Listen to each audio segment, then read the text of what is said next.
시편에 대한 묵상을 시작합니다. 김지철 목사입니다. 시편은 탄식이며 감탄입니다. 시편을 읽고 묵상할 때마다 우리 신앙 선배들의 그 외침을 듣습니다. 인생의 슬픔과 절망에 대한 탄식이며 기쁨과 희망에 대한 감탄이 서로 교차되면서 우리의 가슴을 때립니다. 하나님에 대한 간절한 부르짖음과 동시에 하나님에 대한 감사로 가득한 찬양이 때로는 처절하게, 때로는 감격스럽게 울려 퍼집니다. 우리 함께 시편 말씀을 읽고 묵상하면서 매일 새로운 날을 주님과 함께 열어가는 복된 사람들이 되기를 축원합니다.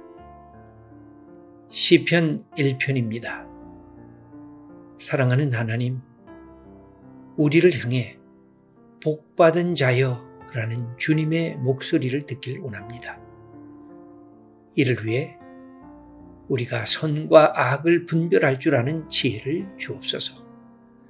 악은 거절하게 하시고 선은 사랑하며 뒤따르게 하옵소서.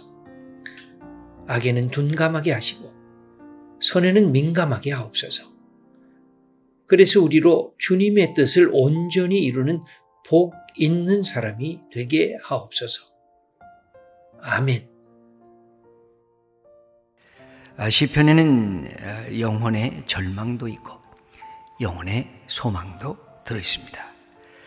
인간이 얼마나 힘들면 그렇게 부르짖을 수밖에 없는가 하는 탄식 소리도 들려오고, 그러면서도 하나님을 향한 노래와 찬양의 소리가 또 나오는 것이 시편입니다. 인간이 처해 있는 삶의 희로애락의 모든 삶의 경험들을 이 속에서 다 집어넣어서 때로는 화가 나서 저주도 해보기도 하고, 때로는 탄식도 해보기도 하고, 때로는 감사도 해보기도 하고, 때로는 이 세상에 하나님의 주신 지혜를 자랑해보기도 하고, 그래서 인간이 갖고 있는 이 삶의 모든 이야기들을 이 지혜의 이 시편이 그 속에 간직하고 있습니다. 그래서 아무 때나 여러분들이 시편을 늘 읽어보시면 좋습니다. 오늘 하나님께서 어떤 말씀으로 내게 가르쳐 주실까? 그래서 시편을 이 5권으로 되어 있기 때문에 그 중에 하나씩 읽어도 좋으시고, 또 1편부터 읽어도 좋으시고, 또 필요하시면 그냥 시편은 아무데나 그냥 펼치셔서 읽으셔도 괜찮습니다. 시편은 전부가 150편으로 되어 있는데 성경 중에 가장 분량이 많은 책입니다. 119편은 176절이라고 하는 아주 가장 긴, 성경에서 이 구절을 다 읽으려고 그러면 시간이 꽤 걸릴 정도로 긴 구절이고, 또 시편에서 117편은 2절밖에 안 돼 있는 가장 짧은 절도 시편 속에 들어가 있습니다. 시편의 주된 저자는 여러 사람, 아삽도 나오고 고라의 자손도 나오고 솔로몬, 모세 이런 여러 사람들이 나옵니다만 150편 중에 75편 절반이 다윗의 이름으로 되어 있습니다. 그래서 시편은 우리가 흔히들 다윗의 시다라고 말할 정도로 그렇습니다. 다윗은 이 음류를 했습니다. 다윗은 목동하면서 자기가 갖고 있는 기타 같은 악기로 이렇게 음류를 했어요. 그리고 노래를 부르고, 사울 왕이 우울증에 걸렸을 때 누구를 부르냐면 다윗을 부르요. 그러니까 다윗은 아마 목소리도 좋았던 것 같아요. 그래서 검은 고를 갖고, 우리말로는 검은 고죠, 그걸 갖고 이렇게 노래를 불렀어요. 그래서 그 노래를 부르면 이 사울에게 임했던 이 우울한 이 기운이 사라졌다, 그런 성경의 표현도 있는 것은 다윗이 노래를 좋아했어요. 여러분, 마틴 루터도 그가 음악을 좋아해서 이 종교 개혁을 일으키면서 작곡을 하잖아요. 이 음악, 이 노래, 이 찬양, 이게 참 좋은 것입니다. 여러분, 아무 때나 여러분들이 찬양도 하고 찬송가 부르고 또 복음성가를 부르고 그 다음에 시편을 읽으면서 내 속에 있는 영혼의 이 노래를 자꾸만 하는 것은 우리의 이 마음의 정서들을 풍성하게 하는 것입니다. 우리의 감성이 어디로부터 오느냐? 이 노래로부터 오잖아요. 여러분, 불교가 불찬가를 만들었지만 그 노래가 안 됩니다. 왜냐하면 이 기쁨이 근본적으로 이 불교에는 기쁨을 강조하는 종교가 아니기 때문에 그렇습니다. 그러나 기독교는 아무리 절망하고 아무리 탄식해도 근본적으로 뭘 강조하는 종교냐면 기쁨을 강조하는 겁니다. 왜냐하면 하나님이 기쁨이시고 예수님이 이 땅에 오신 것이 기쁨을 주시기 위해서 오셨고, 사도 바울이 믿음의 성도들에게 반복해서 하는 말씀도 기뻐하라, 그것도 항상 기뻐하라, 이 기쁨을 이야기하는 것이기 때문에 노래가 아니 나올 수가 없고, 시가 아니 나올 수가 없고, 그리고 마음속에 찬양이 아니 나올 수가 없는 것인데, 그 대표적인 게 이 시편입니다. 시편은 분명히 탄식이 많습니다. 그러나 그 탄식시조차도 맨 마지막을 읽어보면 뭘로 끝느냐면 노래로 끝납니다. 찬양으로 끝납니다. 하나님께 영광 돌리는 것으로 끝나게 되는데, 그래서 신약을 읽어볼 때 신약에서 가장 많이 인용된 구약이 어디에 있느냐? 이사야가 많이 인용이 되어 있는데 이사야보다 더 많이 인용되어 있는 것이 구약의 시편입니다. 그러니까 신약의 사람들이 시편을 잘 알았다는 거예요. 여러분, 예수님도 시편을 자주 인용을 했어요. 그러니까 예수님도 어릴 때부터 이 시편을 읽으면서 당신의 노래로, 당신의 찬양으로 이것을 습득하셨다, 그렇게 우리가 생각할 수가 있어요.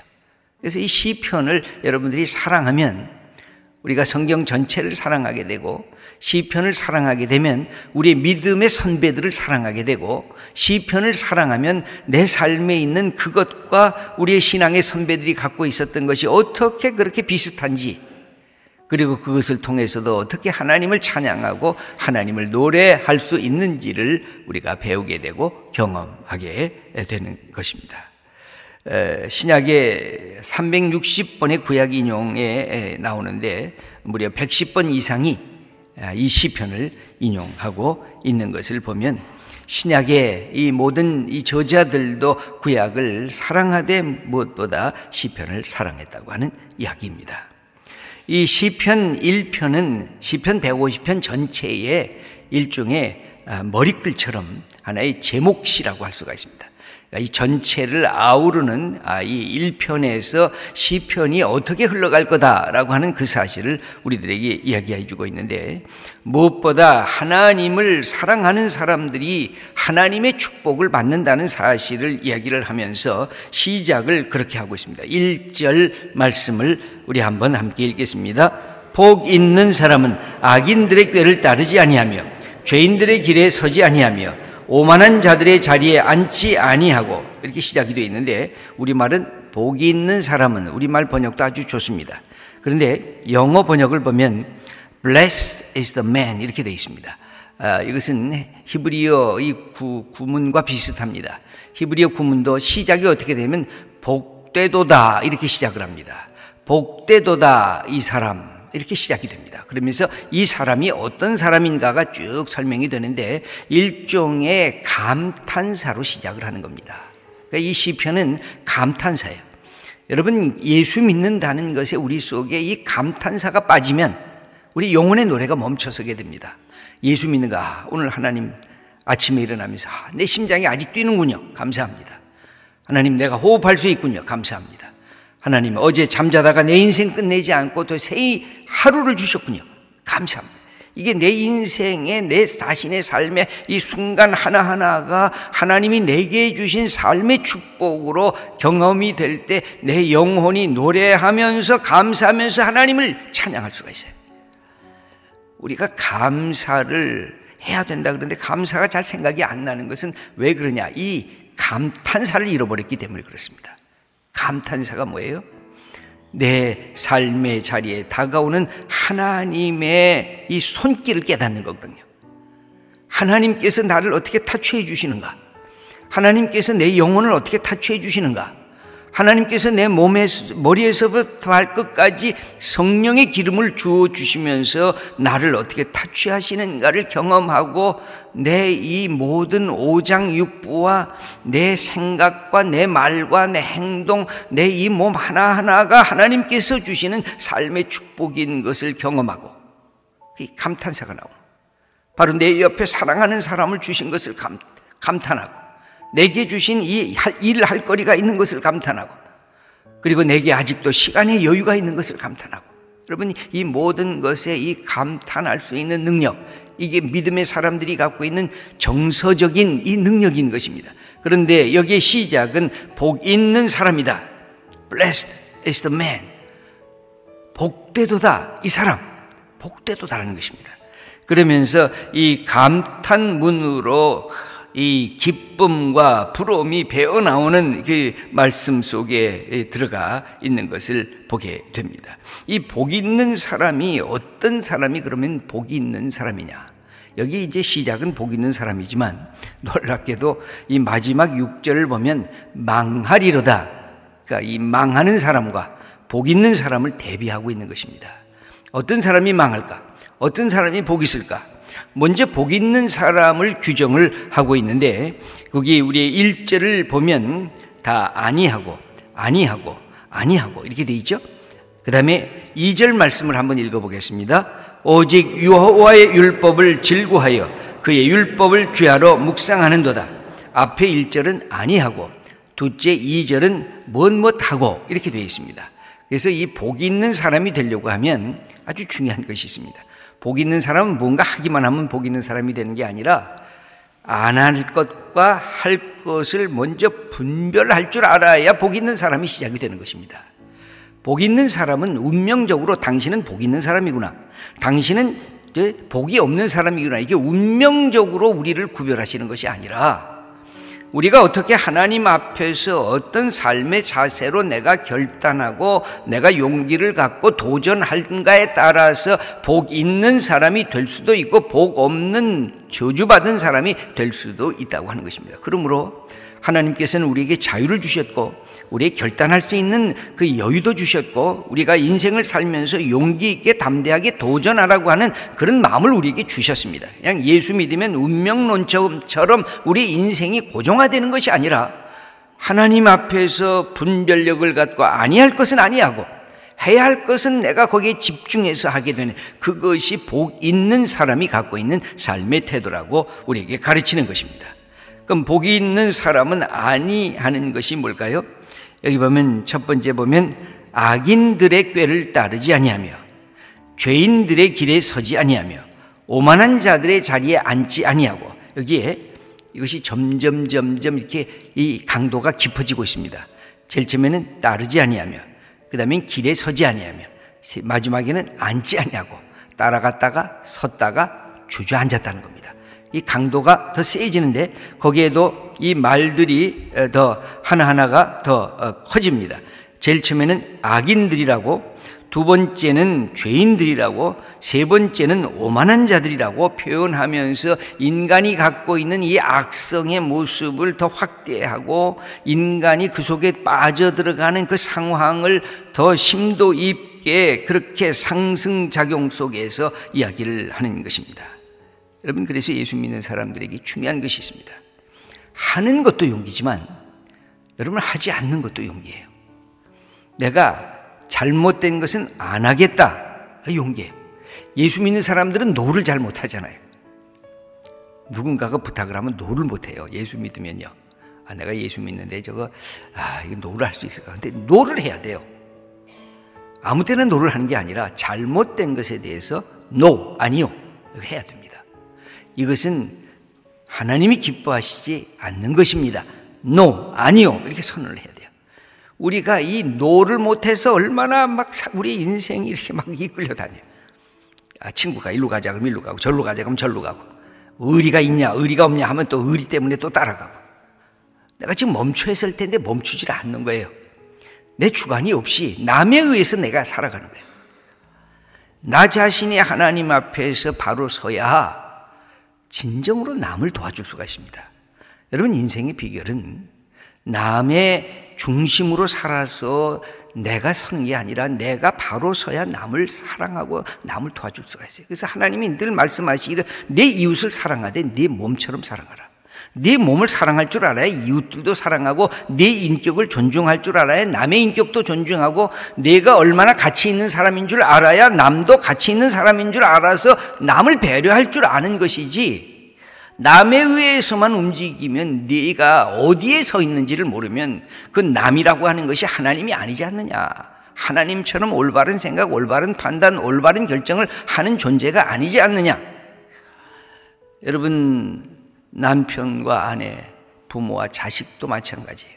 본인들이 올바로 서야 부모를 바로 긍공할 수 있고, 자식을 바로 키울 수 있고, 남편을 바로 사랑으로 섬길 수 있고, 아내를 사랑으로 따뜻하게 안을 수가 있는 것입니다.